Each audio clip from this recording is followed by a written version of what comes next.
ദൗത്യം മിഷൻ അർജുനായുള്ള ദൗത്യം തുടരുകയാണ് എന്നുള്ളതാണ്. മിഷൻ അർജുൻ തുടരുന്നു. അവിടെ ഗംഗാവാലിയിൽ ഇപ്പോഴും തിരച്ചിലാണ്. നമുക്ക് ദൃശ്യങ്ങളിൽ കാണുന്നത് പോലെ മത്സ്യത്തൊഴിലാളികൾ നേരിട്ട് ഇടപെട്ടുകൊണ്ടുള്ള ഒരു തിരച്ചിലാണ് പുരോഗമിക്കുന്നത്. അതെങ്ങനെ ഏത് തരത്തിൽ മുന്നോട്ട് പോകുമെന്നുള്ളത് തന്നെയാണ് പ്രധാനം. ഇപ്പോൾ നമുക്ക് ലഭിക്കുന്ന വിവരമനുസരിച്ച് പുരോഗതികൾ വളരെ പരിമിതമാണ്.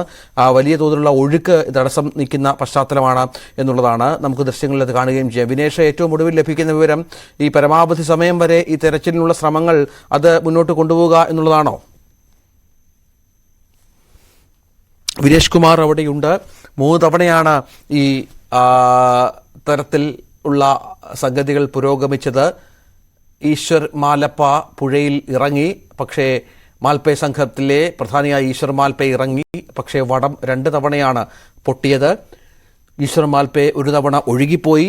നേവിയാണ് ഈശ്വർ മാൽപ്പയെ രക്ഷപ്പെടുത്തിയത്. പക്ഷെ അപ്പോഴും ആത്മവിശ്വാസത്തോടെ, അത്രത്തോളം ധൈര്യത്തോടു കൂടി ഈ ദൗത്യം തുടരാനുള്ള ശ്രമം അവർ പുരോഗമിക്കുന്നു എന്നുള്ളതാണ്.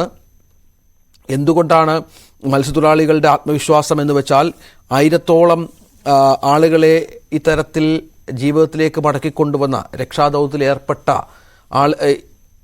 ആളുകൾ കൂടിയാണ് ഈ മാൽപ്പേ സംഘം എന്നുള്ളത് കൊണ്ട് തന്നെയാണ് അവർക്ക് പ്രതികൂല സാഹചര്യങ്ങളിൽ പോലും അവർക്ക് ഇത്തരത്തിൽ കാര്യങ്ങൾ ചെയ്യാനുള്ള ആത്മവിശ്വാസമുണ്ട്. പക്ഷെ അതിവിടെ എങ്ങനെ അത് പ്രയോജനപ്രദമാകുമെന്നതാണ് നമുക്ക് കാത്തിരുന്ന് കാണേണ്ടത്. അർജുനെ കണ്ടെത്താൻ സാധ്യമായതെല്ലാം ഷിരൂരിൽ ചെയ്യുന്നുണ്ടെന്ന് MK രാഘവൻ MP പറഞ്ഞു.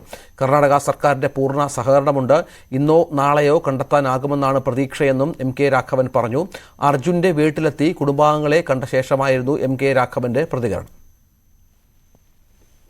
ഇപ്പം ചെയ്യാൻ കഴിയാവുന്ന എല്ലാം തന്നെ അവിടുത്തെ ഗവൺമെൻറ് ജില്ലാ ഭരണകൂടം ചെയ്തു കൊടുക്കുകയാണ്. അതുകൊണ്ട് ഇന്നും നാളെയും കൊണ്ട് എനിക്ക് തോന്നുന്നു ഈ പോൺടൂൺ വിടുന്നതോടുകൂടി ഈ ലോറിയെ അവിടെ ക്യാബിനാണല്ലോ നോക്കേണ്ടത്. ഇപ്പോൾ നമ്മൾ അർജുനെ തേടിയിട്ടാണല്ലോ പോകുന്നത് രക്ഷാദൗത്യം. അർജുനെ കണ്ടെത്തുക ലക്ഷ്യമാണ്. പിന്നെ 2 കർണാടകക്കാരുണ്ട്. ഈ 3 പേരെ കണ്ടെത്തുക ലക്ഷ്യം. ഒന്ന് അർജുനാണ് ലോറിയുമായി ബന്ധപ്പെട്ടുകൊണ്ട്.